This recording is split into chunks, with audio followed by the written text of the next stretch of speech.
Subscribe to Cheating Tales Lab. Now let's begin. Wesley Barber stood in his kitchen, watching the morning sun filter through the window above the sink.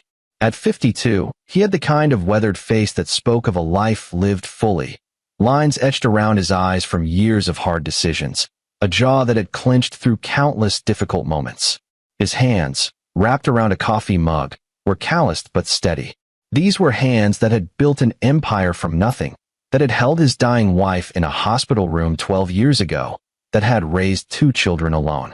The house was quiet except for the soft footsteps of his son Tom coming down the stairs.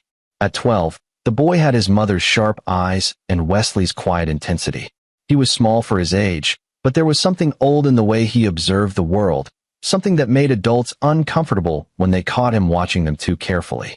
"Dad, Patricia's here," Tom said, his voice neutral in that way that told Wesley everything he needed to know about his son's feelings.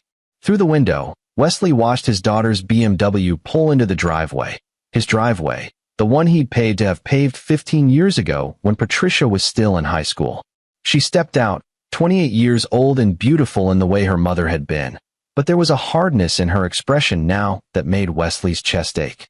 Behind her, a Porsche Cayenne pulled in, blocking the street entrance. Armando Moreno emerged from the driver's seat like he was stepping onto a red carpet. 35, handsome in an overly groomed way, wearing a suit that probably cost more than most people's monthly rent. Everything about him screamed new money and desperate validation. Wesley had disliked him from the moment Patricia brought him home 6 months ago, but he'd bitten his tongue. His daughter was an adult, and he'd promised himself he wouldn't be the kind of father who couldn't let go. That promise was getting harder to keep. "Morning, sweetheart," Wesley said as Patricia entered through the side door without knocking. Something else that was new. "Dad." Patricia's greeting was clipped. She glanced around the kitchen with an expression Wesley couldn't quite read. "We need to talk about the house." Tom had positioned himself at the kitchen table, homework spread in front of him, but Wesley knew his son wasn't reading. He was listening, cataloging, analyzing. The boy missed nothing. "What about it?" Wesley kept his voice level, friendly even. Armando swaggered in behind Patricia, his cologne overwhelming the smell of coffee. He didn't greet Wesley, just ran his finger along the counter and examined it like he was checking for dust. "The thing is," Patricia said, her voice taking on a rehearsed quality that made Wesley's stomach knot. "Armando and I have been talking. This house is way too big for just you and Tom. It doesn't make sense financially. I built this house," Wesley said quietly. "Paid it off 10 years ago. Right, but property values in this neighborhood have skyrocketed." Armando spoke for the first time, his voice smooth, condescending. "You're sitting on a gold mine and doing nothing with it. Patricia tells me you barely have any retirement savings." Wesley felt Tom tense across the room. He kept his own expression neutral, even as anger flickered in his gut. "My finances are my business, Armando." "Actually," Patricia jumped in, and Wesley saw her hand slip into her husband's. "They're kind of our business too. I'm your daughter. I care about your future. And honestly, Dad, you've never been great with money. You could sell this place, split the proceeds with me. It's only fair. Mom would have wanted me to have something. And you and Tom could move into something smaller, more manageable." There it was. The real conversation. Wesley had built Barber Industries from a single construction crew into a multi-million-dollar development company over 20 years. He'd sold it after his wife Sarah died, wanting to focus on raising his kids. He'd made enough to live comfortably, to ensure his children's futures were secure. He'd put Patricia through an expensive private college, paid for her dream wedding just 4 months ago. And now she wanted his house. "Your mother and I built this home together," Wesley said, his voice harder now. "Every room has her touch. Tom grew up here. This isn't about money, Patricia. Everything's about money, old man." Armando's mask slipped for just a moment, revealing something ugly underneath. "You had your time playing big shot. Patricia deserves better than waiting around for you to die to get what's rightfully hers." "Armando." Patricia's rebuke was weak, performative. She didn't meet Wesley's eyes. Tom stood up from the table, his chair scraping loud in the sudden tension.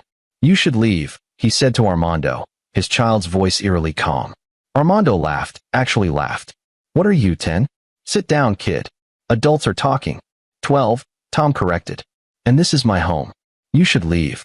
Something dangerous flashed across Armando's face. Wesley moved, putting himself between his son and his son-in-law, but before he could speak, Patricia grabbed Armando's arm. "Let's go," she said. "We'll talk about this later, Dad. Just think about what we said, okay? Think about what's best for everyone." After they left, Wesley stood at the window, watching the Porsche pull away. His reflection stared back at him. A man who'd spent 12 years being gentle, being present, being the father his children needed after losing their mother. He'd let the hard edges soften, let the ruthless businessman recede. Tom appeared beside him, so quiet Wesley hadn't heard him approach. "He's going to keep pushing," Tom said. "I know. He thinks you're weak." Wesley looked down at his son, at those ancient eyes in a young face. "Maybe I am. You're not." Tom's voice held absolute certainty. "You're just being good." But he doesn't understand that. He thinks kindness is weakness. Wesley pulled his son into a hug, feeling the fragile bones, the small shoulders that somehow carried such weight. "When did you get so wise? Mom used to say I was born old." Tom's voice was muffled against Wesley's chest. "Dad, if he keeps coming around, if he tries to hurt you or take our home, you don't have to be good anymore. Not to him." The words hung in the air long after Tom went back upstairs to his room. Wesley returned to the window, to his cold coffee, to the quiet house that held every memory of the woman he'd loved, the life they'd built together. He'd tried to be a good man, a good father. He'd buried the part of himself that knew how to destroy competitors, how to read people's weaknesses and exploit them, how to win at any cost. That man had died with Sarah, or so he'd thought. But standing in his kitchen, tasting the bitter residue of his daughter's betrayal, feeling the phantom grip of Armando's arrogance settling around his home like a strangling vine, Wesley Barber felt something old and cold stirring in his chest. He wasn't weak. He'd just been sleeping. And Tom was right about one thing. He didn't have to be good anymore. Not to people who saw his kindness as an invitation to take everything he had left. The weeks that followed fell into an uncomfortable pattern. Armando and Patricia showed up every few days, always unannounced, always with new reasons why Wesley should sell the house. Armando's visits grew bolder. He'd walk through rooms like he was appraising them, make comments about outdated fixtures, suggest renovations that would bring the value up before listing. Wesley watched his daughter transform. Patricia had always been headstrong, a little selfish perhaps, but there had been warmth there once. Now she spoke in Armando's phrases, echoed his contempt, looked at her childhood home like it was an investment opportunity rather than the place where her mother had sung her to sleep, where she'd celebrated every birthday, where Sarah had taken her last breath in the master bedroom upstairs. Tom navigated it all with his characteristic silence. He'd disappear when they arrived, retreat to his room or the backyard, but Wesley knew he was watching. The boy had inherited Sarah's intuition, her ability to see through people's masks. And he'd inherited something of Wesley too, a patience that most children lacked, a willingness to wait for the right moment. On a Tuesday afternoon 3 weeks after that first kitchen conversation, Wesley was in his study when he heard Patricia's voice echoing through the house. He hadn't heard her come in. Apparently, she'd kept her key. The study would make a great home office, Armando was saying as they appeared in the doorway. Original hardwood, built-in shelves. This room alone adds 50 grand to the asking price. Wesley closed the ledger he'd been reviewing. Old habits died hard, and he still kept meticulous records of his investments and expenses. "Patricia, we've talked about calling first. It's still my house, Dad."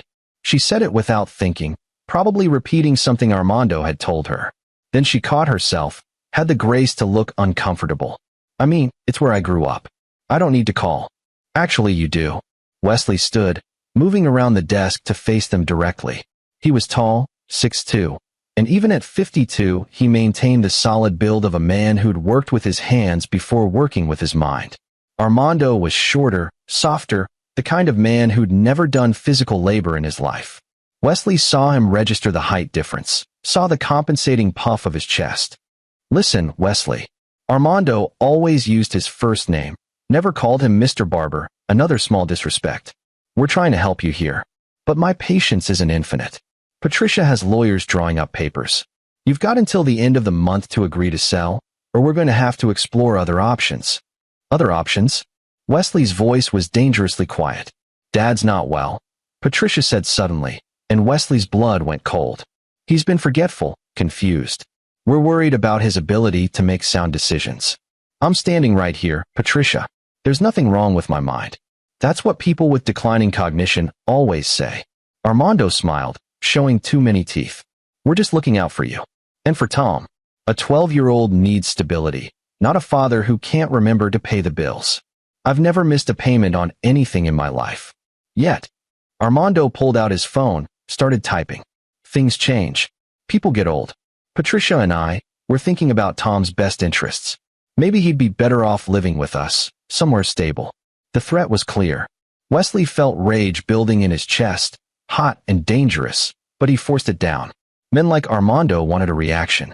They fed on other people's anger, used it to justify their own behavior. Get out of my house. See? Aggressive behavior, another sign of. I said get out. Wesley moved forward, and something in his body language made Armando step back despite himself. This is my home. I'm not selling it. And if you ever threaten to take my son again, we're going to have a very different conversation. Patricia grabbed Armando's arm. We're going. Dad, please, just think about what we said. We're family. We're trying to help. After they left, Wesley sat in his study for a long time, staring at nothing. The ledger on his desk was open to a page of numbers, investments he'd made over the years. He'd been careful, strategic. He and Tom would be fine financially. But money wasn't what this was about. Armando wanted to break him. Wanted to take his home, his dignity, maybe even his son. And Patricia, God, Patricia was letting him. Maybe even encouraging him. Wesley thought about Sarah, about the promise he'd made to her in that hospital room. Take care of our babies. Don't let them forget how to be good. He'd kept that promise. He'd raised Patricia to be strong, independent. He'd been patient with her rebellion, her mistakes. He'd welcomed Armando into their lives despite his misgivings, because Patricia seemed happy. But what did you do when your child chose cruelty? When they allied with someone who wanted to destroy you? Dad, Tom stood in the doorway, still in his school uniform. Wesley hadn't heard him come home. Hey, buddy. How was school? Fine. Tom came into the room, sat in the leather chair across from Wesley's desk, Sarah's chair, the one she'd curl up in while Wesley worked, reading her mystery novels. They were here again. Yeah. He threatened to take me. It wasn't a question. Wesley leaned forward. That will never happen. I promise you, Tom. Whatever it takes, I will not let them take you from this house. I know. Tom was quiet for a moment. Dad, can I ask you something? Anything. Before Mom died, before you sold the company, you were different. I was too young to remember much, but I've heard stories. Uncle Chester says you were the toughest negotiator in the state, that people were scared to go up against you in business. Chester Bennett had been Wesley's partner, his right hand at Barber Industries. They'd lost touch over the years after Wesley sold his shares, but Chester sent a card every Christmas, always with the same message. Call if you ever need anything. Chester talks too much, Wesley said softly. Maybe. But was he right? Were you tougher back then? Wesley studied his son's face, looking for judgment and finding only curiosity. I was what I needed to be. The construction business is brutal. If you're not willing to fight, you get eaten alive. But that's not who I wanted to be anymore. Not after your mom. I'm not asking you to be mean, Tom interrupted. I'm asking if you can still be strong. If you need to be. Because Armando, Dad, he's not going to stop. And Patricia's getting worse. I heard them talking in the driveway. They're planning something. Planning what? I don't know. But Armando was saying something about documentation and a timeline. And Patricia said she'd do whatever it takes. Tom's voice cracked slightly, showing his age. I don't want to leave our house. I don't want you to get hurt. Wesley came around the desk, knelt in front of his son. Hey, look at me. I've dealt with men a lot tougher than Armando Moreno. He's just a bully in an expensive suit. And bullies are predictable. So what are you going to do? It was a fair question. Wesley thought about it, about the chess game unfolding in his home. Armando was making moves, trying to corner him. But he was also making mistakes, getting arrogant, showing his hand too early. I'm going to remind some people that I used to be someone worth respecting, Wesley said finally. And I'm going to make some calls. Just in case. Tom nodded, satisfied. Can I help? You already are. Just by being you, by keeping your eyes open. Wesley ruffled his son's hair. And by reminding me that some things are worth fighting for. That night, After Tom was asleep, Wesley sat in his study with a glass of whiskey and an old address book. He'd told himself when he sold Barber Industries that he was done with that world, done with the power games and the political maneuvering. He'd wanted to be just a dad, just a man raising his kids in the home he'd built with his wife. But the world didn't let you walk away clean. And men like Armando didn't respect gentle fathers. They saw them as prey. Wesley flipped through names, numbers, connections he'd cultivated over 20 years of building an empire. Contractors who owed him favors. City councilmen who'd accepted his campaign donations. Lawyers who'd helped him navigate complex deals. Business rivals who'd become grudging friends after he'd crushed them and then offered a hand up. He'd been powerful once. People had returned his calls immediately, courted his approval, feared his disapproval. That capital didn't expire just because he'd chosen to step back. His finger stopped on a name, Chester Bennett. The number was 12 years old, but Chester was the kind of man who never changed his phone number. Wesley picked up his cell, hesitated. Once he made this call, once he reached back into that world, there'd be no pretending he was just a quiet single father anymore. He'd be inviting the fight, acknowledging that this wasn't something that could be solved with patience and good intentions. But then he thought about Armando's hands on his daughter, that calculating look in Patricia's eyes, the threat against Tom. He thought about Sarah's voice, something she'd said once when Patricia was throwing a tantrum as a toddler. Sometimes love means setting boundaries. Sometimes it means not being their friend when they need you to be their parent. Wesley dialed. Chester answered on the second ring. Well, I'll be damned. Wesley Barber. I was starting to think you died. Not yet. How are you, Chester? Rich and bored. You know me. What's it been, 5 years? 6. Too long. Please tell me you're calling because you finally came to your senses and want back in the game. I've got 3 projects that need someone with your eye for. I need information on someone, Wesley said quietly. And maybe some advice. The line went quiet. Then who? My son-in-law, Armando Moreno. He married Patricia 4 months ago. Moreno. Chester was typing in the background. Real estate developer, right? Flashy type, younger than Patricia, loves posting his lifestyle online. That's him. Okay, I'm looking at his company website now. Moreno Development Group. Claims to have 15 active properties, portfolio worth $40 million. Very slick marketing. Chester paused. You want to tell me why you're asking about your daughter's husband? Wesley told him. Not everything, but enough. The pressure to sell the house, the threats, the way Patricia had changed. When he finished, Chester was quiet for a long moment. Wes, I'm going to say something, and you're not going to like it. Say it. That website I'm looking at. The property photos, the big claims. I know this game. I know how to spot the smoke and mirrors. Your son-in-law is running on fumes and borrowed money. I'd bet my company on it. Wesley's hand tightened on the glass. You're sure? Give me until tomorrow. I've got people who can dig deeper. But that feeling I got, looking at his operation, I've seen it before. He's a pyramid scheme in designer shoes. Chester's voice turned hard. And if I'm right, that means he married your daughter for a reason. You said the house is paid off, in your name? Yes. Worth? Neighborhood comps are around $2 million. Chester whistled. There's your answer. He needs capital, fast. He can't get legitimate loans because he's over-leveraged. But if he can get his hands on that house, if he can force a sale, he gets $2 million in liquid assets. Exactly. Or he refinances it, pulls out equity, leaves you and Tom holding a mortgage on a house you owned free and clear. Chester's typing grew more aggressive. I'll make some calls tonight. By tomorrow, I'll know everything about Armando Moreno's finances that he wishes stayed buried. And Wes. Yeah. It's good to hear from you. I've missed that edge in your voice. The one that scared the hell out of everyone at contract negotiations. After they hung up, Wesley sat in the darkness of his study, turning the glass in his hands. The whiskey caught the moonlight, amber and gold. He'd tried to be good. He'd tried to be the father Sarah wanted for their children, the man who solved problems with patience and understanding. But there came a point where goodness became complicity, where turning the other cheek just invited more blows. Armando had made a mistake. He'd mistaken Wesley's gentleness for weakness, his restraint for inability. He'd looked at a quiet man in a paid-off house and seen an easy mark. What he didn't see was the foundation beneath. 20 years of ruthless business instinct, a network of powerful allies, and the kind of strategic thinking that had built an empire from nothing. Wesley Barber had been asleep, but sleep was over. Tomorrow, he'd start asking the right questions, pulling the right threads. And when Armando's house of cards started to collapse, and it would collapse, he'd understand too late that some men weren't weak. They just chose their battles carefully. And when they chose to fight, they didn't lose. The call from Chester came at 7 a.m., waking Wesley from a restless sleep. He grabbed the phone before it could ring twice, not wanting to wake Tom. "Tell me," he said, voice rough with sleep. "You were right to be suspicious." Chester sounded wide awake, energized even. "Your son-in-law is drowning, Wes. He's got 5 properties actively in development, but only 3 have actual construction happening. The other 2 are empty lots with permits that are about to expire.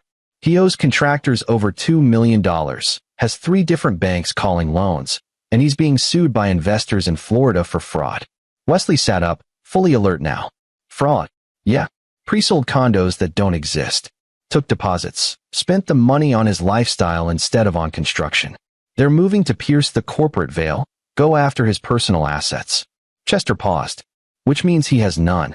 Everything's leveraged, Wes. The Porsche is leased, the fancy clothes are on credit cards he's maxing out. Even the condo he and Patricia are living in is a month behind on rent. Patricia doesn't know. I'd bet my last dollar she doesn't. Guys like Moreno, they're good at the con. All flash, all confidence, all lies." Chester's voice softened. "I'm sorry, man. I know this is your daughter we're talking about. She made her choice." The words hurt to say, but they were true. How long does he have before it all falls apart? Without an infusion of cash? Maybe 2 months. 3 if he's really good at juggling. But eventually, the investors are going to get a judgment. The contractors are going to file liens. The banks are going to foreclose.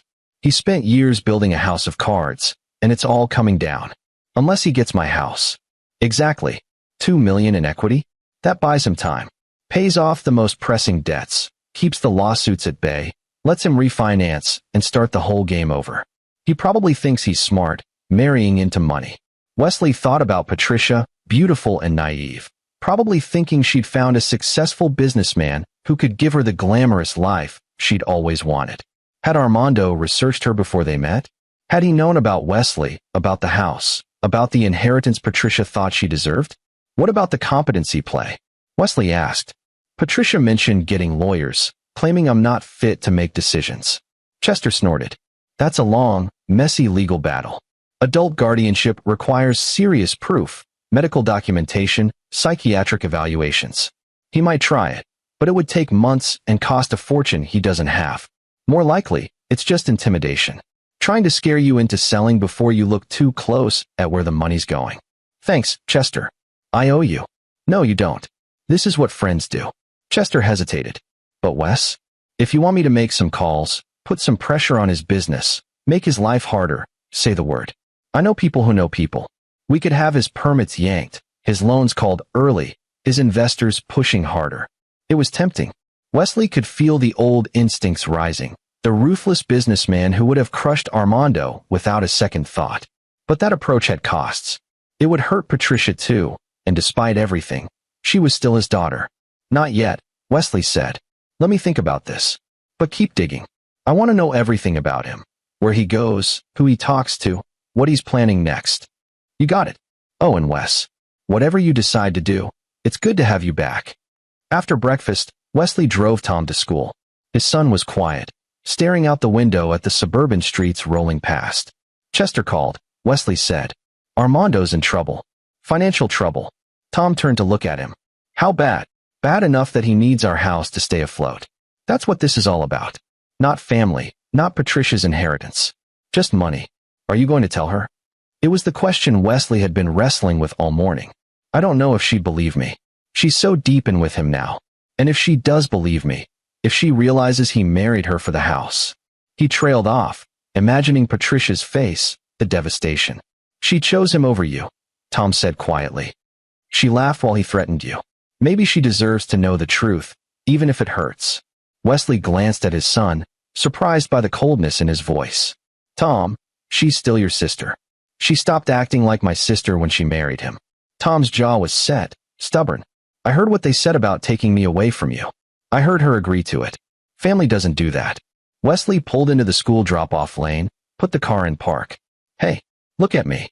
He waited until Tom met his eyes. I know you're angry. I am too. But Patricia is. She's made some bad choices, but she's not evil. She's confused, manipulated. When this is over, when Armando is gone, she's going to need us. Can you try to remember that? Tom was quiet for a long moment. Then, reluctantly, I'll try. But I'm not promising anything. After Tom disappeared into the school building, Wesley sat in the car, watching kids stream past. 12-year-olds, Tom's peers, laughing and shoving each other, worried about tests and homework and middle school drama. Tom had lost that innocence somehow. Maybe it was losing Sarah so young. Maybe it was being observant enough to see the ugliness adults tried to hide. Or maybe it was just that some kids were born old, like Tom had said. Born understanding that the world wasn't fair, that family could hurt you, that sometimes you had to fight just to protect what was yours. Wesley's phone buzzed. A text from an unknown number. This is your last warning. Sign the papers by Friday, or we file for guardianship. Don't make this ugly. Hey, Armando had gotten his personal cell number. Probably from Patricia. The escalation was accelerating, the deadline approaching. Friday was 3 days away. Wesley stared at the message, at the threat barely concealed in professional language.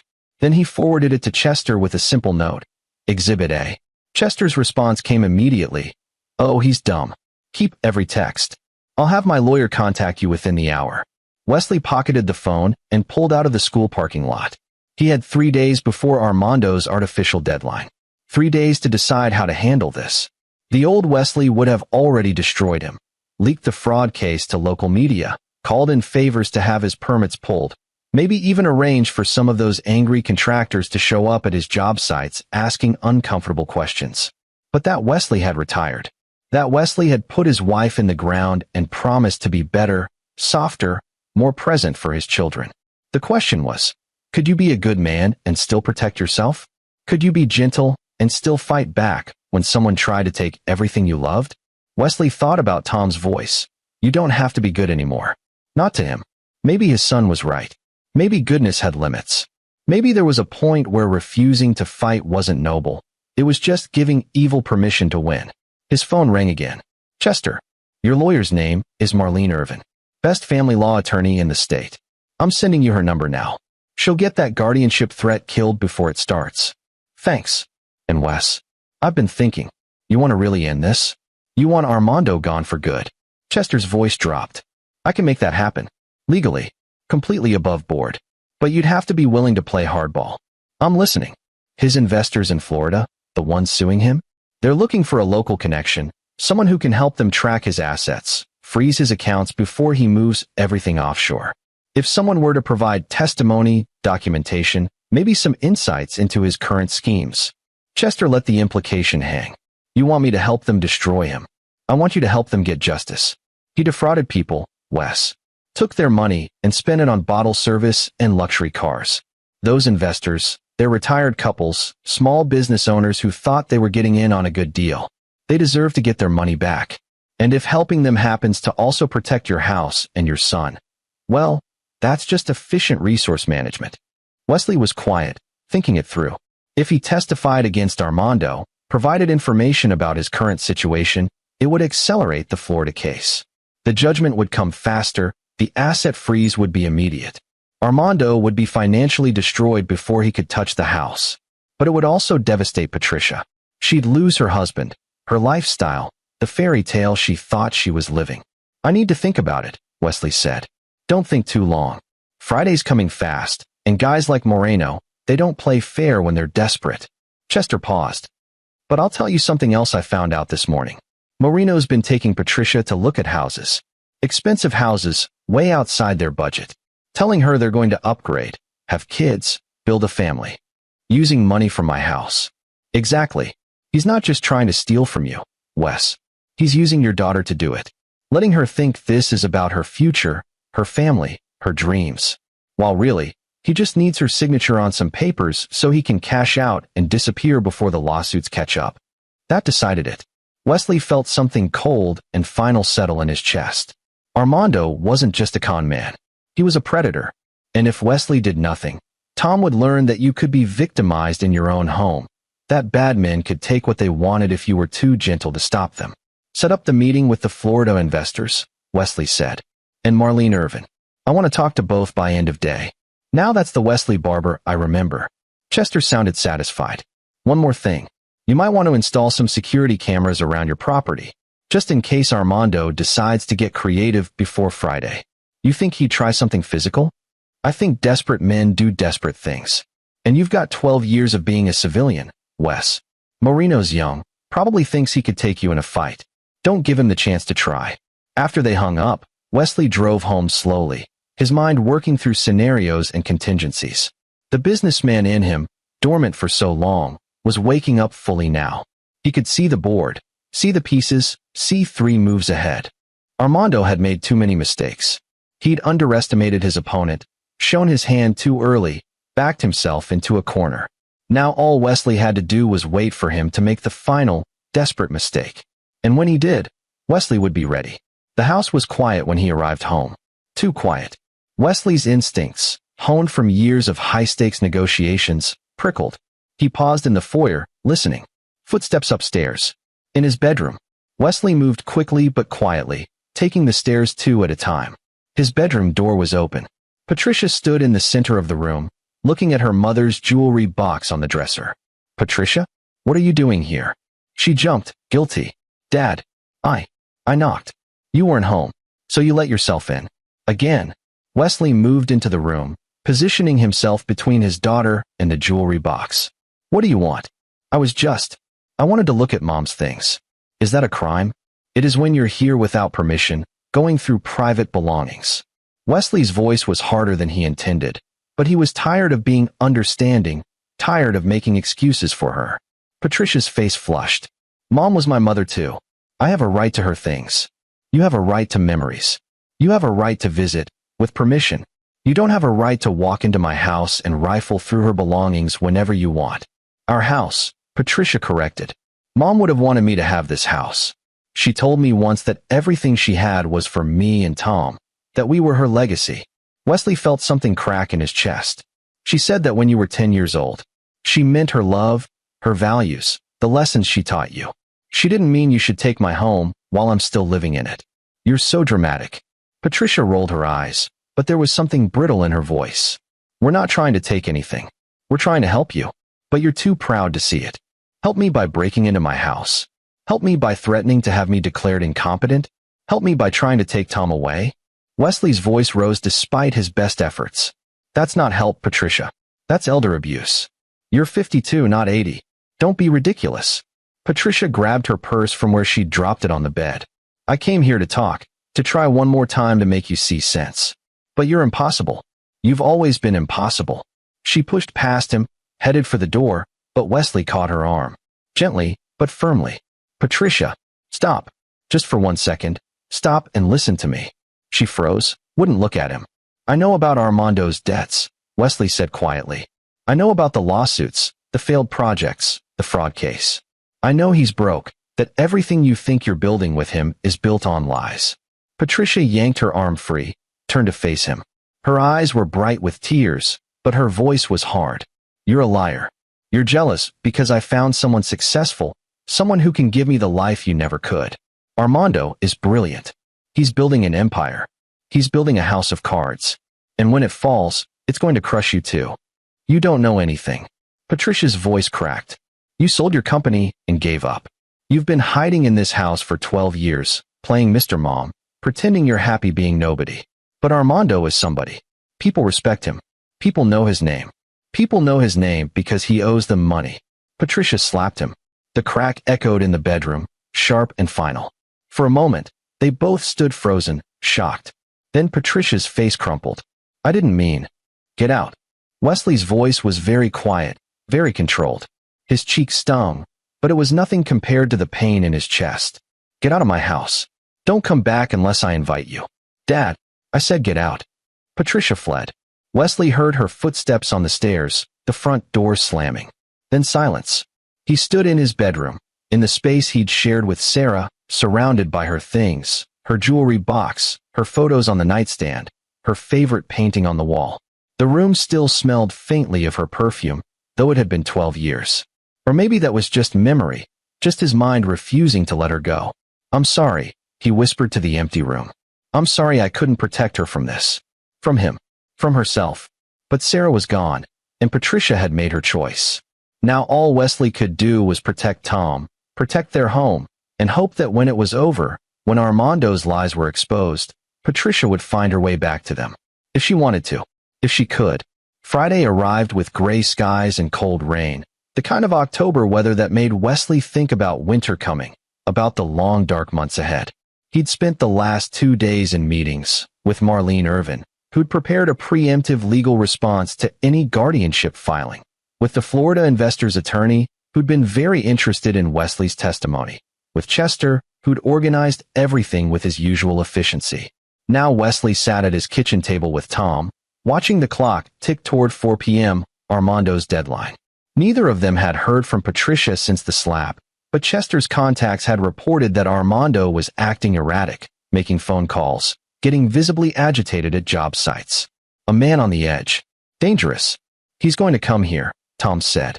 He'd stayed home from school, sensing something was about to break. Wesley hadn't argued. Sometimes a son needed to see his father stand up to bullies. Probably. Are you scared? Wesley looked at his son, at those ancient eyes that saw too much. No. Are you? No. Tom's voice was firm. I believe in you. The simple faith in those words nearly undid Wesley. He reached across the table, grabbed Tom's hand. Whatever happens today, whatever you see, remember that I'm doing this to protect us. To protect this home your mother loved. Okay. At 4:15, Wesley's phone buzzed. A text from Patricia, we're coming over. Please, just listen. Don't make this worse. Wesley didn't respond. At 4:30, the Porsche pulled into the driveway. Wesley watched from the window as Armando emerged, dressed in his usual expensive suit, but looking disheveled, his tie loose, his hair messed. Patricia got out more slowly, her face pale. They came to the door. Wesley opened it before they could knock. Wesley. Armando tried for his usual confidence, but it came out shaky. We need to talk. My answer is no. It was no Monday. It's no today. It'll be no next week. I'm not selling my house. You don't understand. Armando started forward, but Wesley stood his ground, blocking the door. I understand perfectly. You're broke. You owe millions. You married my daughter thinking you could pressure me into selling so you could use the money to pay off your debts. Wesley's voice was calm, factual. I know about the Florida lawsuit. I know about the contractors you haven't paid. I know about the permits that are expiring. I know everything, Armando. Armando's face went white. You how? I used to run a multi-million-dollar company. Did you really think I wouldn't do my homework? Did you really think you could con me? Dad, please. Patricia pushed past Armando, her eyes desperate. Just listen. We need this. Armando made some mistakes, but he can fix them if he gets my house. If he refinances it, pulls out the equity, uses money your mother and I spent 20 years earning. Wesley shook his head. No. You selfish bastard. Armando's mask finally dropped completely, revealing the ugly desperation beneath. You're sitting on $2 million while I'm drowning. You're retired. You don't need this much space. You're just being spiteful. I'm being smart. Something you've never been. Armando moved fast, shoving past Wesley into the house. Fine. We'll do this the hard way. Patricia, call your lawyer. We're filing today. Actually, you're not. Marlene Irvin appeared in the hallway, having come in through the back door as planned. She was 50, sharp-eyed, wearing a suit that screamed competence. I'm Mr. Barber's attorney. If you file any guardianship paperwork, we'll bury you in counter motions and slander lawsuits so fast you'll be disbarred before you see the inside of a courtroom. Who the hell are you?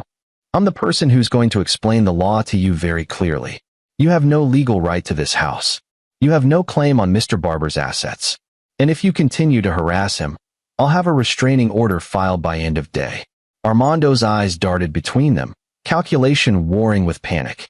Then he turned to Patricia. Tell your father that you want this house. It's your inheritance. He can't keep it from you. Patricia looked at Wesley, and for a moment, he saw his daughter again, confused, scared, and over her head. Dad, we really need. No. Wesley's voice was gentle but implacable. I'm sorry, Patricia. But no. Something in Armando snapped. He grabbed Wesley's collar, pulled him close, his face inches away. Listen to me, old man. This is my wife's house now, not yours. And if you don't sign those papers. The slap came hard across Wesley's face, the same cheek Patricia had hit 2 days ago. Wesley's head snapped to the side, pain blooming. He heard Tom gasp from the kitchen doorway, heard Marlene shout something, heard Patricia scream, "Armando, no." But Wesley didn't move, didn't fight back, just stood there, tasting blood from his split lip, feeling the sting, the humiliation, and watching Armando realize what he'd just done. "Mr. Moreno," Marlene said coldly, her phone already out, "you just committed assault and battery in front of 3 witnesses. I'm calling the police right now." "Wait." Patricia grabbed Armando's arm. "Please, don't. He didn't mean it. He's just stressed. Please, Dad, don't press charges. We'll go. We'll leave. Just, please." Wesley looked at his daughter, at the desperation in her eyes. She was still defending him, still choosing him. "Go," Wesley said quietly. "Both of you. And don't come back." They left. Armando stumbling, Patricia crying, both of them getting into the Porsche and speeding away. Marlene wanted to call the police anyway, but Wesley stopped her. "Not yet. There's a better way." After Marlene left, Wesley returned to the kitchen. Tom was still standing in the doorway, his face white, his small hands clenched into fists. "Dad, I'm okay, buddy. He hit you." Tom's voice shook. "He hit you," and Patricia laughed. She didn't laugh. She screamed at him. She laughed. Tom's voice was flat now, eerily calm. "When he grabbed you, before he hit you. I saw her." She smiled, like it was funny. Wesley wanted to argue, to defend his daughter, but he'd been focused on Armando. He hadn't seen Patricia's face. And Tom never lied. "Go to your room," Wesley said. "I need to make some calls. Let me help." "Tom." "No." His son walked to the kitchen table, picked up Wesley's phone, held it out. "He hurt you. He tried to take our home." Patricia helped him. "They need to pay." Wesley saw something ancient and cold in his son's eyes, something that scared him because it mirrored what he was feeling. But Tom was 12. He was a child. He shouldn't have to carry this kind of anger. "I've got this," Wesley said gently. "Trust me. By tomorrow, Armando won't be able to hurt us anymore." Tom studied his father's face for a long moment. Then, without a word, he turned and walked upstairs. Wesley heard his bedroom door close. Alone in the kitchen, Wesley pulled out his phone, hesitated for just a moment, then dialed. Chester answered immediately. "Talk to me. He assaulted me, grabbed me, slapped me, threatened me. We have witnesses. Please tell me Marlene was there." "She was beautiful. Absolutely beautiful." Chester sounded energized. "Okay, here's what we do. We don't file police charges, not yet. That would be quick and easy, but it wouldn't solve the real problem. Instead, we leverage it. I've got the Florida attorneys ready to move. With this new incident, we can get an emergency asset freeze. We can argue he's violent, unstable, likely to flee with whatever money he can grab. How fast? I've got a judge who owes me a favor. We could have papers filed by Monday, freeze his accounts by Tuesday." "But Wes..." Chester hesitated. "This is going to get ugly. When his world starts collapsing, he's going to blame you. He might come after you again, and next time it might be worse than a slap." Wesley touched his split lip, tasted blood. "Let him try. That's not. I mean, legally, you should probably get a restraining order. For you and Tom." "No restraining order. Not yet." Wesley was thinking, planning. "I want him to have enough rope to hang himself. Can your people watch him? Make sure I know if he's coming." "Already done. I've had a guy on him since Wednesday. Former cop, very discreet." Chester was quiet for a moment. "You've got a plan, don't you? Something beyond just the legal approach." "Maybe. Want to share?" "Not yet. But Chester, thank you. For everything. That's what friends are for. And Wes, welcome back to the game. You've been missed."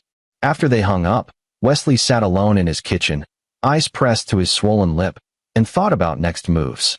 Armando had made a critical error. The assault gave Wesley legal ammunition, but more importantly, it revealed how close to the edge Armando was. Desperate, violent, stupid. Men like that made mistakes. And Wesley would be ready to capitalize on every single one. Upstairs, Tom's door opened. Wesley heard his son's quiet footsteps on the stairs, then in the hallway. Tom appeared in the kitchen doorway, his phone in his hand, his expression unreadable. "I made a call," Tom said. Wesley set down the ice pack. "What kind of call?" "To Uncle Chester." While you were on the phone, I have his number from Christmas cards. Tom's voice was very calm, very adult. I told him what happened. I told him we need help. Tom, I've got this under control. He's coming over. Uncle Chester. He said he wanted to see you, make sure you were okay. And he's bringing someone else. Someone who can help. Wesley should have been angry that his 12-year-old son was making calls to old business associates, arranging meetings, taking matters into his own hands. But instead, he felt a strange sense of pride. Tom had seen his father get hurt and immediately moved to protect him, to solve the problem. What did you tell Chester exactly? That Armando hit you. That he threatened to take our house. That we need him to stop. Tom met his father's eyes. That we need you to be strong again. Not just good. Strong. The words hung between them. Wesley thought about Sarah, about his promise to be a better man.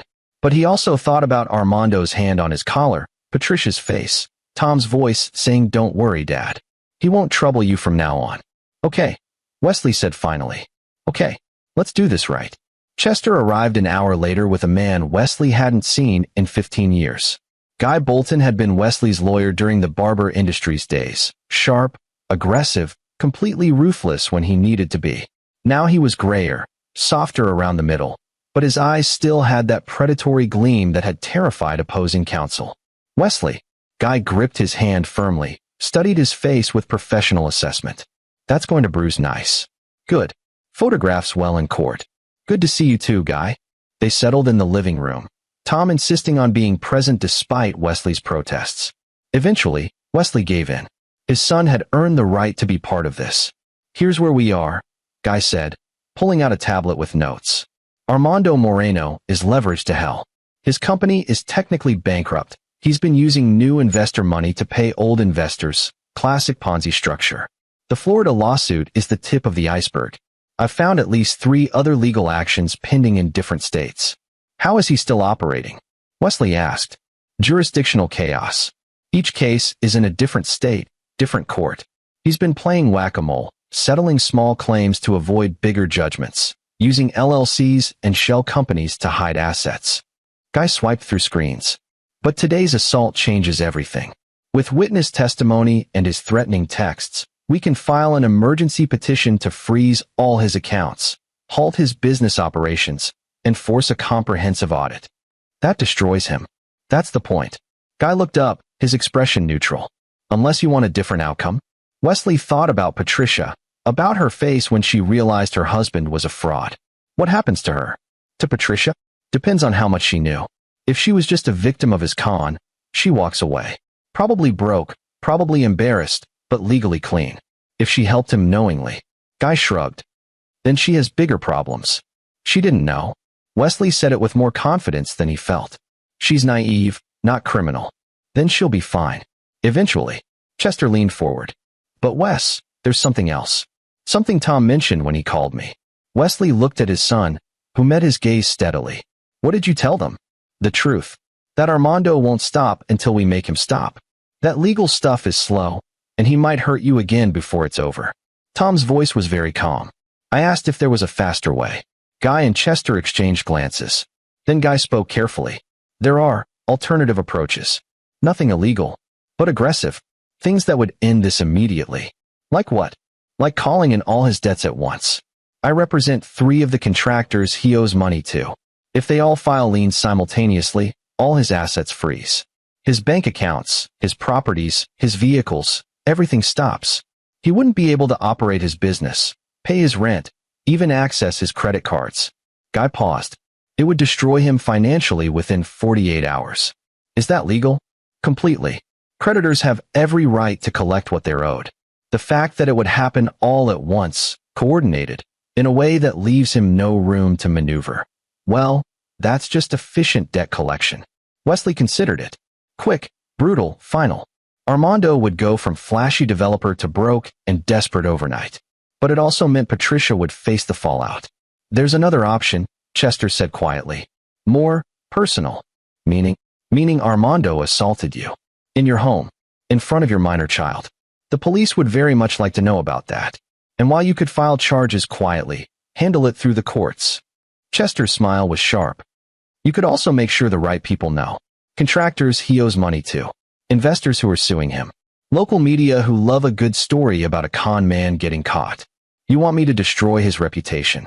I want you to tell the truth about what he did. What happens after that is just natural consequences. Wesley stood, walked to the window. Outside, rain was falling harder, turning the driveway into a river. He thought about Armando standing in that same spot, grabbing his collar, hitting him. He thought about Tom's face, white and scared.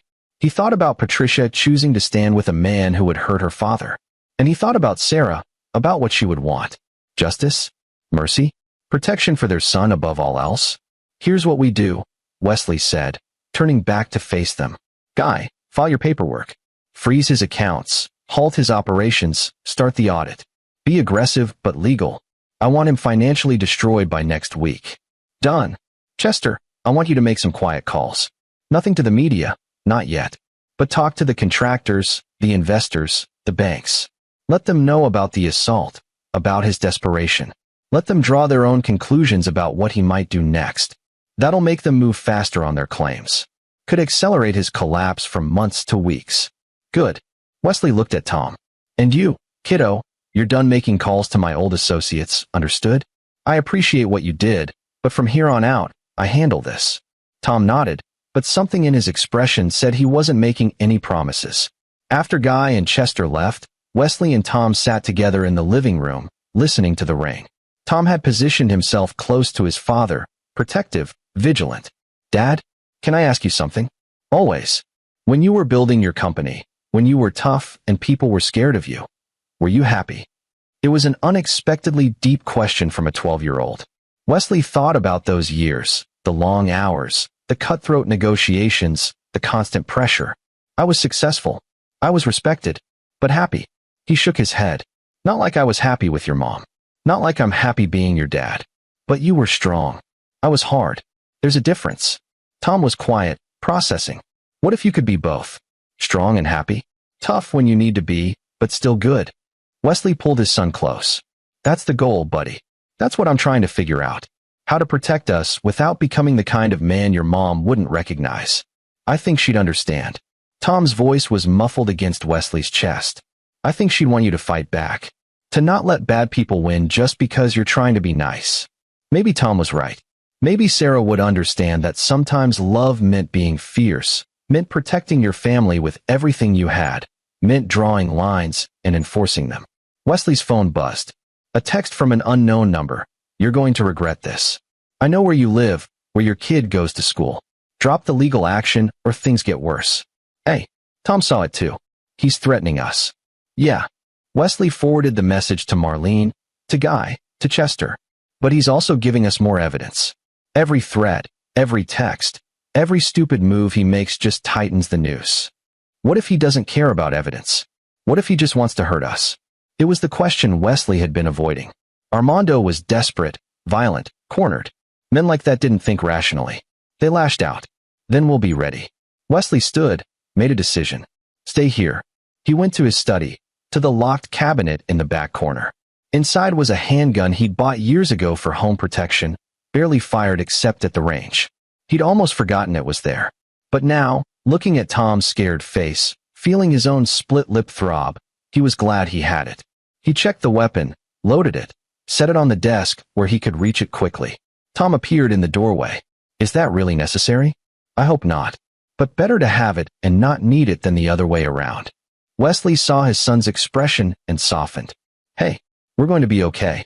Armando is a bully and a coward. Bullies fold when someone finally stands up to them.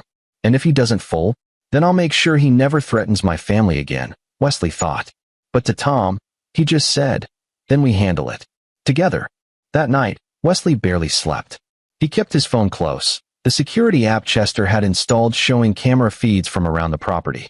Every noise made him tense. Every car passing on the street made him check the windows. At 2 a.m., Tom crept into his room. Can't sleep. Me neither. Come here. They lay in Wesley's bed, father and son, listening to the house settle. Tom eventually drifted off, but Wesley stayed awake, watching shadows, planning for tomorrow. Monday would bring the legal assault, the asset freeze, the liens, the audit. Armando's world would start collapsing. And when it did, He'd get more dangerous, more desperate. Wesley needed to be ready. Needed to be strong, smart, always 3 steps ahead. Because Tom was right about one thing. Armando wouldn't stop until he was forced to stop. And Wesley was done being patient, done being understanding, done waiting for the right moment. The right moment was now. And Wesley Barber was done letting people hurt his family. Monday morning arrived with cold clarity. Wesley woke early, checked the security feeds, saw nothing suspicious. Tom was still asleep beside him, small and vulnerable in the gray dawn light. Wesley's phone buzzed with a message from Guy, papers filed at 6 a.m. Asset freeze approved. He'll find out when his credit cards decline later today. Banks will notify him by noon. Game over. Just like that. 20 years of cons, lies, and borrowed luxury ended with a judge's signature. Wesley should have felt triumphant. Instead, he felt tired, wary. Armando wouldn't just accept this. He'd fight, thrash, try to drag everyone down with him. By noon, Wesley's instincts proved correct.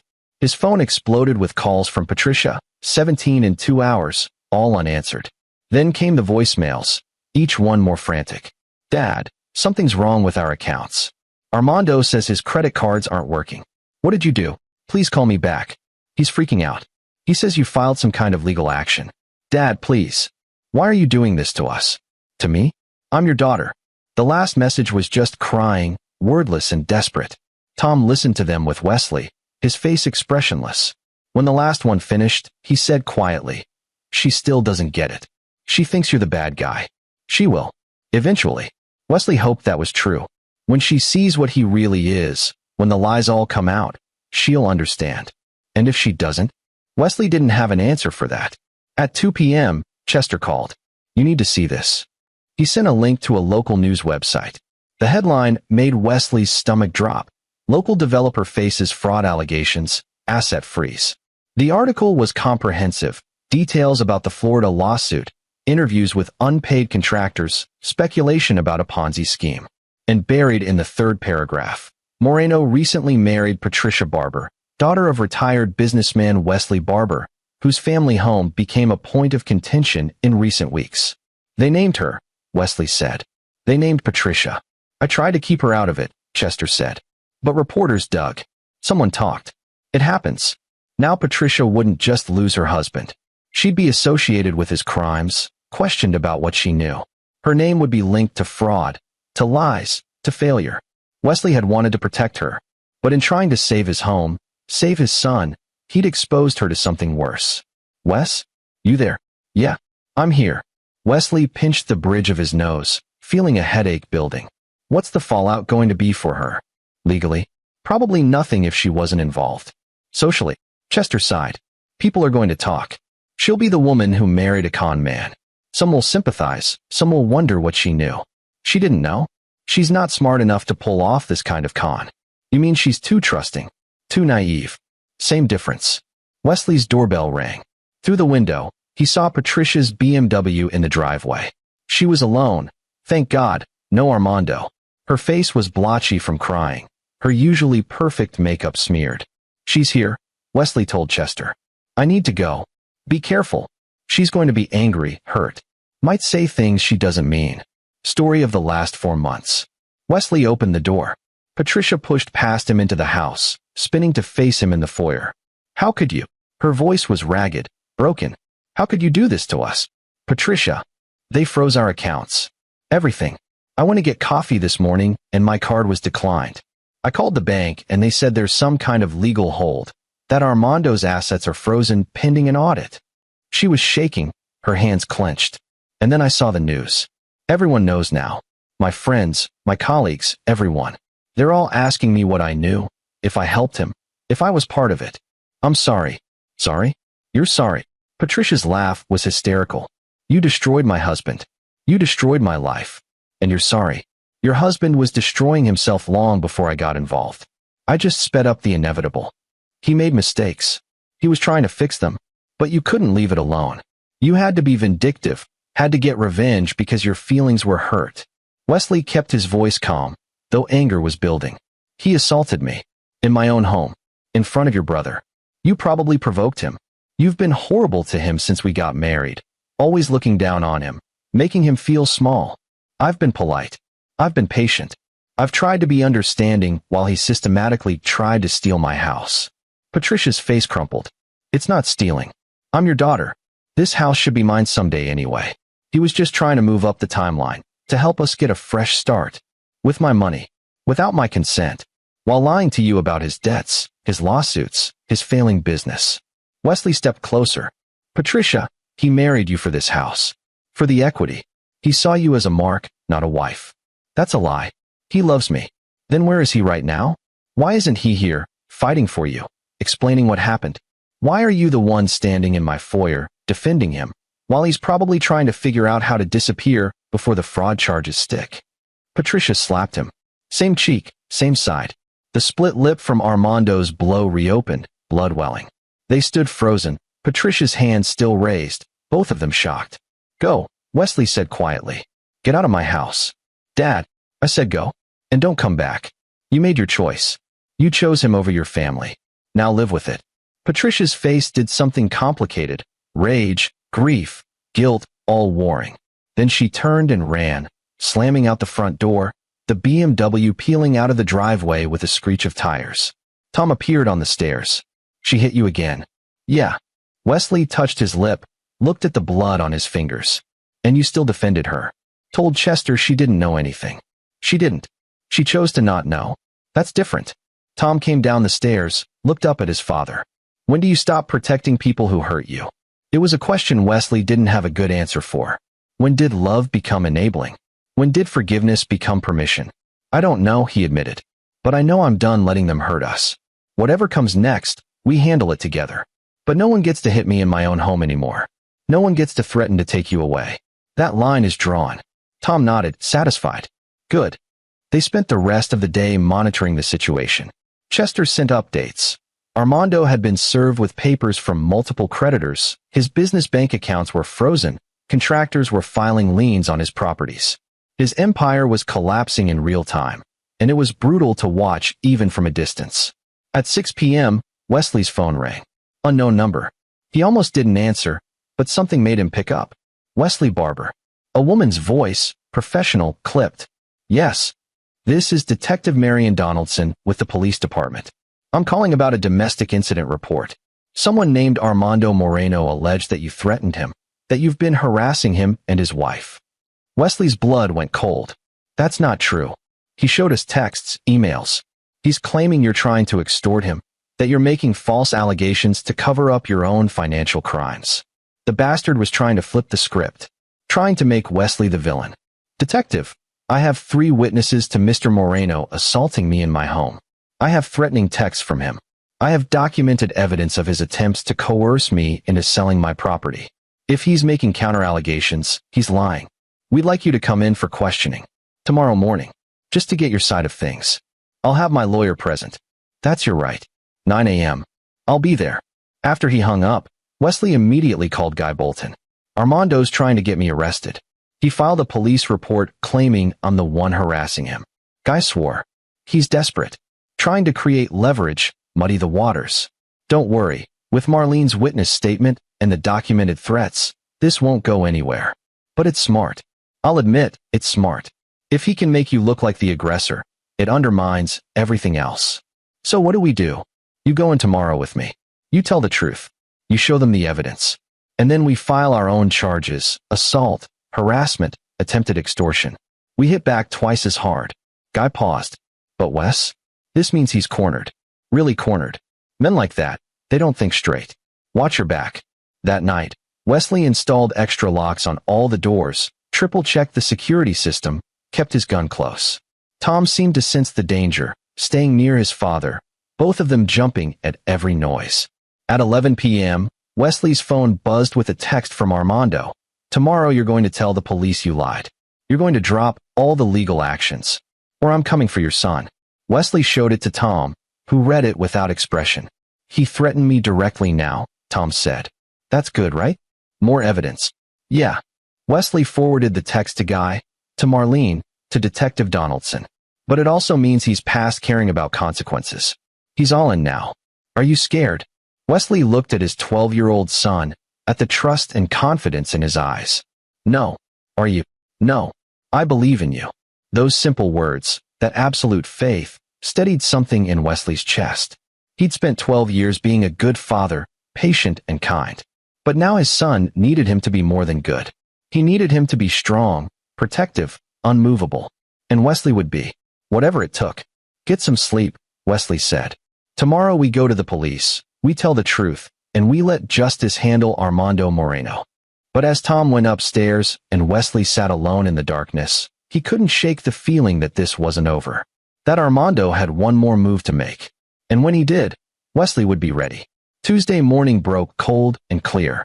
Wesley and Tom drove to the police station with Guy Bolton, Tom insisting on coming despite Wesley's protests. At 12, he was old enough to give a witness statement, and his testimony would be crucial. Detective Donaldson met them in an interview room, a woman in her 40s with sharp eyes and a no-nonsense demeanor. She listened to Wesley's account, reviewed the texts, the witness statements from Marlene and Tom. Her expression gave nothing away. Mr. Moreno tells a very different story, she said finally. He claims you've been harassing him and his wife for months, trying to break up their marriage. He says you're financially controlling your daughter, that you refuse to give her what's rightfully hers. Patricia isn't entitled to my house while I'm still living in it. He also claims you attacked him last Friday, that you grabbed him when he tried to leave, that he only pushed you away in self-defense. Tom spoke up before Wesley could respond. That's a lie. I saw everything. Armando grabbed my dad's collar and slapped him. My dad never touched him first. Ms. Irvin saw it too. Detective Donaldson studied Tom with interest. You're very articulate for 12. I know what I saw. She turned back to Wesley. Here's what bothers me. Mr. Moreno files his report Sunday night. By Monday morning, all his assets are frozen. He's being sued by multiple creditors, and his name is all over the news. That's pretty fast retaliation. That's consequence, Guy interjected. My client didn't file those lawsuits. The contractors and investors did, independently, after learning about Mr. Moreno's assault and threats. The timing is coincidental. Is it? Detective Donaldson's smile was thin. Because from where I sit, it looks like a coordinated effort to destroy Mr. Moreno financially in response to a physical altercation. Wesley kept his voice steady. Detective, I didn't make Armando Moreno defraud investors. I didn't make him not pay his contractors. I didn't make him run a failing business on borrowed money. All I did was refuse to be his next victim and call on some powerful friends to crush him. I called in lawyers to protect my rights. There's a difference. They went back and forth for an hour, Detective Donaldson probing for weaknesses, trying to find evidence of coordination, of conspiracy. But Guy had prepared Wesley well, and the truth was on their side. Eventually, she leaned back, frustrated. Okay, here's what I think happened. Mr. Moreno is a con man who married your daughter thinking he could pressure you into giving him money. When that didn't work, he got physical. You, being who you are, responded with overwhelming legal force. Both of you are wrong. Both of you escalated. But only one of you committed assault. She looked at Wesley. You want to press charges? Yes. Then I'll issue a warrant for his arrest. Assault and battery, criminal threats. He'll probably make bail, but it'll be on his record. Thank you. Don't thank me yet. This isn't over. Men like Moreno, they don't go down easy. They burn everything on the way out. She stood. Watch your back, Mr. Barber. And keep that boy safe. They left the station with a strange sense of anticlimax. Wesley had expected more drama, more difficulty. Instead, it had been almost routine. File charges, provide evidence, let the system work. That was easier than I thought, Tom said as they drove home. Too easy, Guy muttered. Something's off. Moreno filed that report knowing it wouldn't hold up. So why do it? To buy time. Wesley suggested. To make me focus on defending myself instead of attacking him? Maybe. Or, Guy trailed off, his expression troubled. Or what? Or he's already gone. Already running. And the report was just a distraction while he grabbed whatever he could and disappeared. Wesley's phone rang before he could respond. Chester, his voice tight. Wes, we've got a problem. Moreno's condo is empty. Cleaned out. The landlord says they left in the middle of the night with suitcases. And Patricia? No sign of her. Her car's still there, but she's gone. Wesley felt ice in his veins. He took her. We don't know that. He's desperate, broke, about to be arrested. He needs leverage. So he took my daughter. Wesley's mind was racing, calculating. Where would he go? What's his play? If he's smart, he's heading for an airport, getting out of the country before the warrant is issued. He's not smart. He's panicking. And he knows the one thing I care about more than the house. Wesley's breath caught. Tom. He knows where Tom goes to school. Guy was already on his phone, calling the school now, having them locked down until we get there. But something in Wesley's gut said they were thinking about this wrong. Armando wasn't going after Tom. He'd already made his move, and they'd missed it because they were focused on police reports and legal proceedings. He has Patricia, Wesley said slowly, pieces clicking together. He's going to use her as a bargaining chip. He'll offer to let her go if I drop the charges, if I pay him off, if I give him what he wants. That's kidnapping. That adds years to his sentence. He doesn't care about sentences anymore. He cares about survival. Wesley's phone buzzed with a text. Unknown number, but he knew who it was. I have your daughter. You want to see her again, you meet me. Alone. Today at 4 p.m. I'll send the address. No police, no lawyers, or she gets hurt. Guy and Chester read the message over Wesley's shoulder. We call the police right now, Guy said. This is kidnapping. This is way beyond civil disputes. But Wesley was thinking. Armando expected him to panic, to involve authorities, to create chaos that he could exploit. Or he expected Wesley to show up alone, naive and vulnerable, ready to be victimized again. Armando didn't understand who he was dealing with. Didn't understand that the gentle father he'd been slapping around wasn't the real Wesley Barber. That was just the version Wesley had chosen to show. No police, Wesley said quietly. Wes. I said no police. Not yet. Wesley met Chester's eyes. You said you had a guy watching Armando. Is he still on him? Yeah, but we lost visual when they cleared out of the condo. He's trying to reacquire. Tell him to keep looking. And when he finds them, I want to know immediately. But he doesn't engage. He just watches and reports. Guy was shaking his head. You can't seriously be thinking about going to this meeting. I'm going. But not the way Armando expects. Wesley pulled out his phone, started making calls. First to Vernon Paul, his old security contractor who'd protected Barber Industries job sites. Then to Curtis Sharp, who'd been his personal security during hostile takeover attempts. Men he hadn't spoken to in years, but who answered immediately, who remembered what it was like to work for Wesley Barber. What are you doing? Tom asked quietly. Wesley looked at his son. I'm being smart. Armando thinks I'm just a retired dad, someone he can push around and threaten. He's about to find out he's wrong. By 3 p.m., Wesley had assembled a small team. Vernon and Curtis, both ex-military, both experienced in protection and surveillance. Marlene Irvin, because having a witness would be crucial. And Chester, because Wesley trusted him to think 3 steps ahead. Tom wanted to come, but Wesley shut that down hard. Absolutely not. You stay here with Guy? You don't leave this house. You don't open the door for anyone. You understand. I want to help. You help by staying safe. That's what I need from you right now. Wesley pulled his son into a fierce hug. I'm going to get your sister back. I promise. At 3:45, Wesley's phone buzzed with an address. An abandoned construction site on the outskirts of town, one of Armando's failed projects, fittingly. Vernon and Curtis would approach from different angles, staying hidden. Marlene would wait in a car nearby with police on speed dial. Chester would monitor from a van with surveillance equipment. Wesley would go in alone, as instructed. But he wouldn't be unprepared. He checked his gun one more time, made sure his phone was recording, and headed for his truck. The old Wesley Barber, the one who'd built an empire through careful planning and strategic thinking, was fully awake now. And Armando Moreno was about to learn what happened when you threatened a man's children. The construction site was exactly what Wesley expected. Half-finished buildings, rusted equipment, weeds growing through cracked concrete. A monument to Armando's failed ambitions and borrowed money.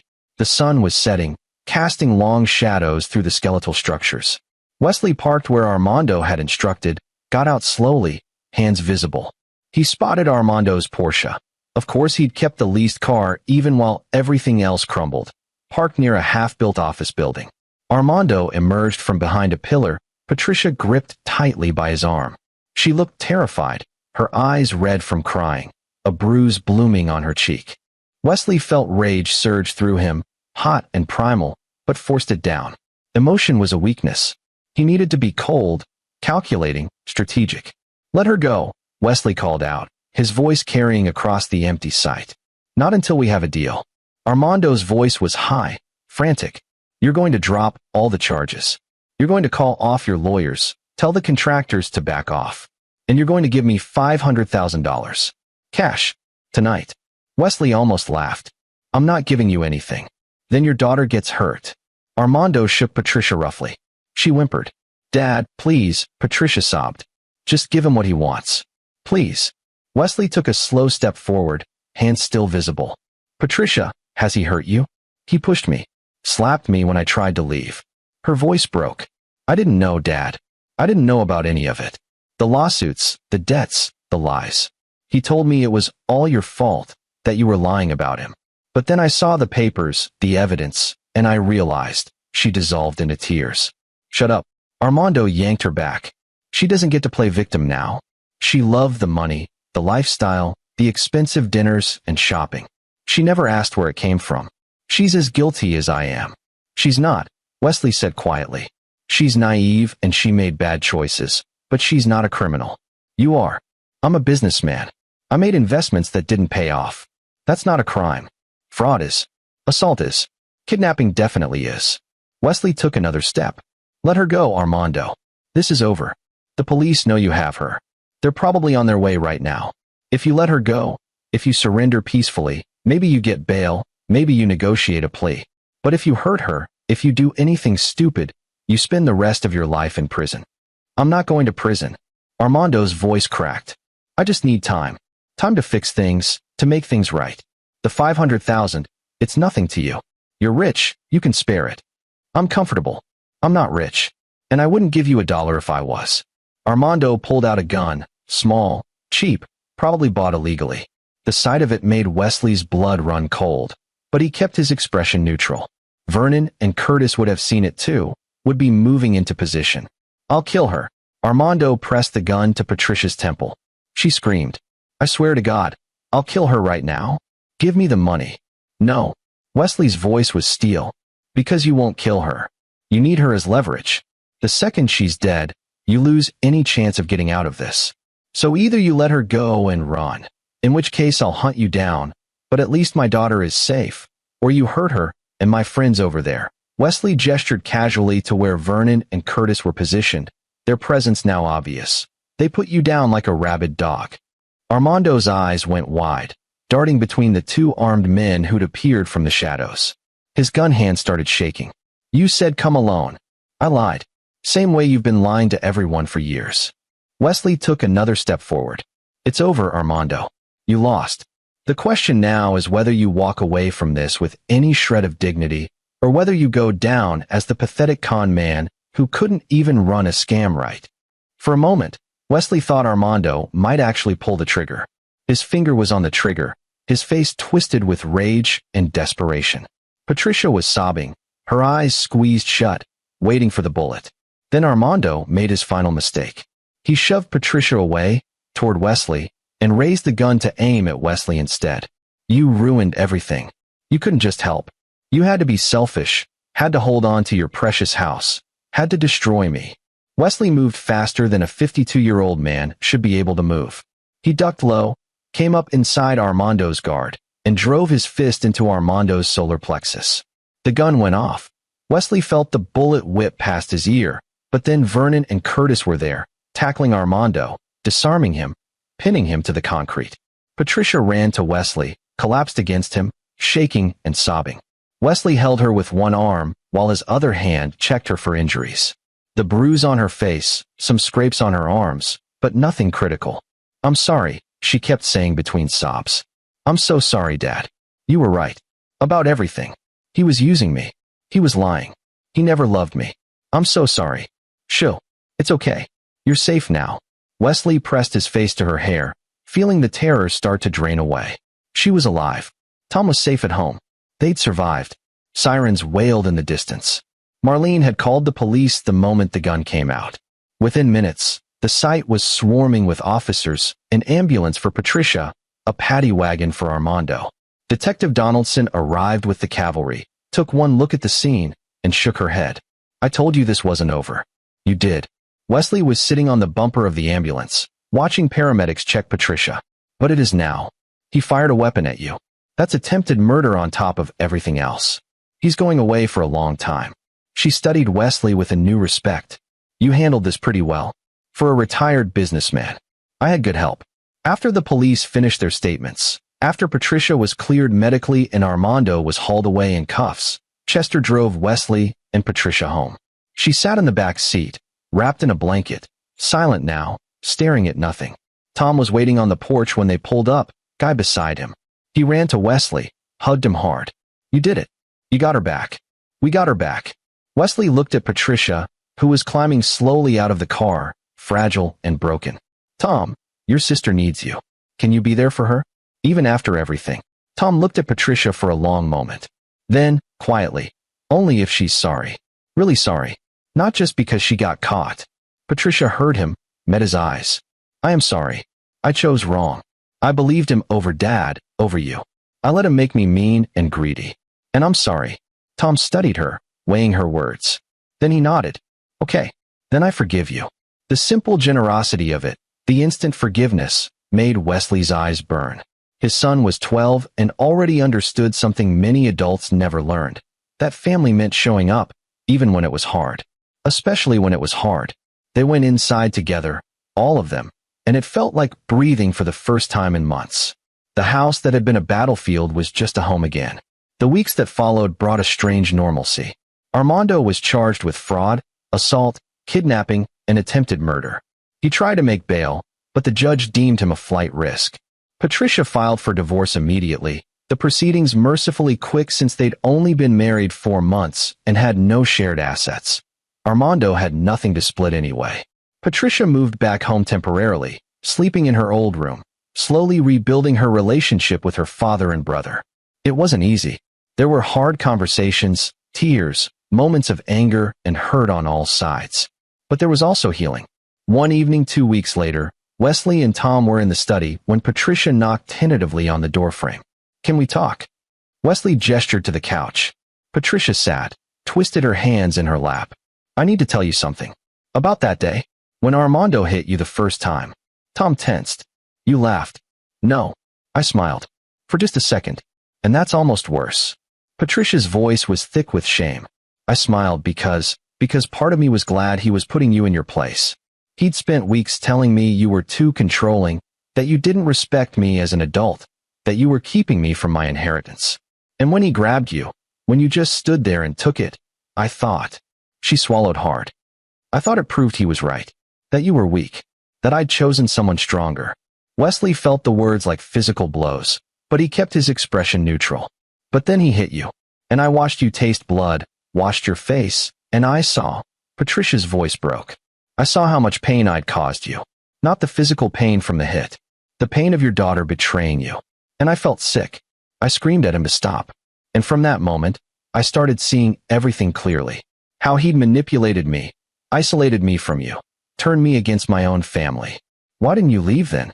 Tom asked. Because I was scared. Scared I'd made a huge mistake. Scared everyone would know I'd been fooled. Scared of being alone. Patricia looked at Wesley. But mostly scared that you'd never forgive me. That I destroyed our relationship forever. Wesley moved to sit beside his daughter, pulled her into a hug. I forgave you the moment you needed forgiving. You're my daughter. That doesn't change. Patricia sobbed against his chest, years of tension and fear finally releasing. Tom joined them after a moment. The three of them holding each other in the study where Sarah's presence still lingered. When Patricia finally pulled back, her face blotchy but lighter somehow, she said, I want to make it right. I want to pay back the money you spent on the wedding, on the lawyers. I got a job, just retail for now, but it's something. And I'm going to therapy, real therapy, to figure out why I was so susceptible to someone like Armando. You don't have to pay me back. I want to. I need to. For me. She looked at Tom.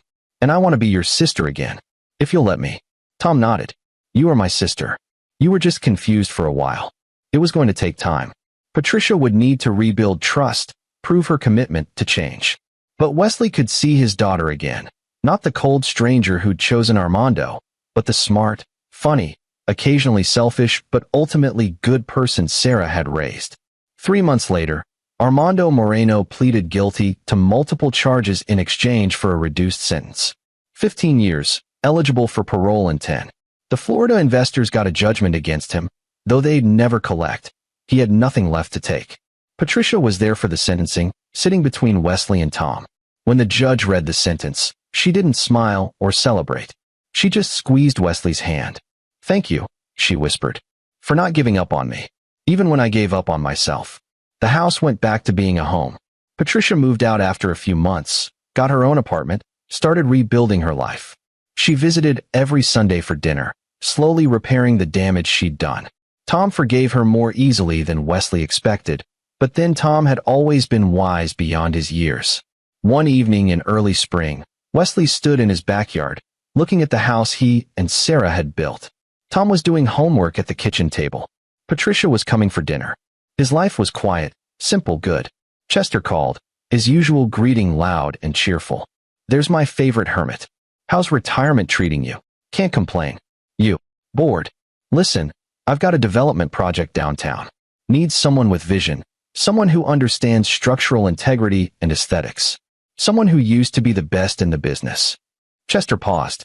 "I'm not asking you to come back full time. Just consult. Give me your thoughts. Remember what it felt like to build something." Wesley thought about it. For 12 years, he'd been just a dad, and that had been enough. But maybe Tom had been right. Maybe you could be strong and happy. Maybe you could build things and still be present for your family. "Send me the plans," Wesley said. "I'll take a look." "That's my guy? Welcome back to the world, Wes." After they hung up, Tom appeared in the doorway. "You're going to help Uncle Chester?" "Maybe. Would that bother you?" "No." Tom came to stand beside his father, looking at the house. "You were different these last few months. After everything with Armando. Stronger. More like how Uncle Chester describes you from before. Is that good or bad?" "Good. You were always a great dad. But now you're a great dad who doesn't let people push him around." Tom smiled. Mom would have liked that version. Wesley pulled his son close, thinking about Sarah, about promises and evolution, about being the man your family needed at any given moment. "You know what she used to tell me?" Wesley said. "When we were building the company, when I was working crazy hours, stressed about everything, she'd say, 'Be ruthless in business, be gentle at home, but never let anyone mistake gentleness for weakness.' Smart woman. The smartest." Wesley looked down at his son, at those old, wise eyes. "You saved us, you know. When you called Chester that day, when you made me remember I could fight back. You were 12 years old, and you knew exactly what to do. I just knew you needed help. That we couldn't do it alone. That's wisdom most adults never learn." They stood together in the fading light, father and son, in the home they'd protected, the family they'd preserved. And Wesley thought, this is enough. This moment, this peace, this second chance at happiness. He'd been gentle for 12 years, and it had been good. Then he'd been forced to be strong, and that had been necessary. Now, maybe, he could be both. Gentle with his children, fierce with his enemies. Present at home, respected in the world. Wesley Barber had spent 12 years sleeping. But he was awake now, and he wasn't going back. This is where our story comes to an end. Share your thoughts in the comments section. Thanks for your time. If you enjoy this story, please subscribe to this channel. Click on the video you see on the screen, and I will see you there.